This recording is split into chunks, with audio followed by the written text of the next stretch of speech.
আসসালামু আলাইকুম প্রিয় বন্ধুরা, কেমন আছেন সবাই? আশা করি সকলে ভালো আছেন।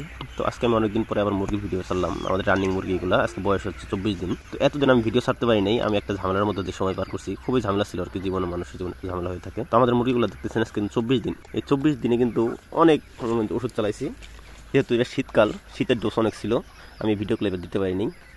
ইনশাআল্লাহ চেষ্টা করব সামনের ব্যাচে একদম শুরু থেকে শেষ পর্যন্ত এ টু জেড ভিডিও দেওয়ার জন্য, যেহেতু আবার একটা মূল্যায়ন থাকবে, তাই কোন সময় কী চালাইতে হয় সেটা আমরা এ টু জেড দেখাই দেবো। বিশেষ করে যারা নতুন খামারি আছে তারা কিন্তু এবার আমাকে অনেক মেসেজ করছে, অনেক কিন্তু ফলো করছে আমার হোয়াটসঅ্যাপ থেকে নাম্বার নিয়ে। ভাই মুরগির সমস্যা অনেক, মুরগির সমস্যা ভাই শীতকালে একটু হবেই। আমরা পুরাতন খামারি, তার অভিজ্ঞতা আমাদের একটু আগে থেকে আছে, তারপরে আমরা কিন্তু ফুলাই উঠতে পারি নাই। আর সেহেতু আপনি নতুন খামারি হিসাবে ভাই একটু সমস্যা হবে, এটা মেনে নিতে হবে, কোনো সমস্যা না। সব কিছুর পরে বর্তমান কিন্তু আমাদের মুরগিগুলো আল্লাহর রহমতে ভালো আছে। আপনারা দেখতেছেন মুরগিগুলো কীভাবে খাবার খাচ্ছে। আর আমরা এবার কাজের বাচ্চাটা নিচ্ছি। কাজের বাচ্চাটা রস যদি নেন আপনি, অবশ্যই কিন্তু মুরগের সংখ্যা বেশি হবে। আর মুরগের সংখ্যা বেশি হওয়া মানে আপনার ব্যবসায় 100% লাভ হবে।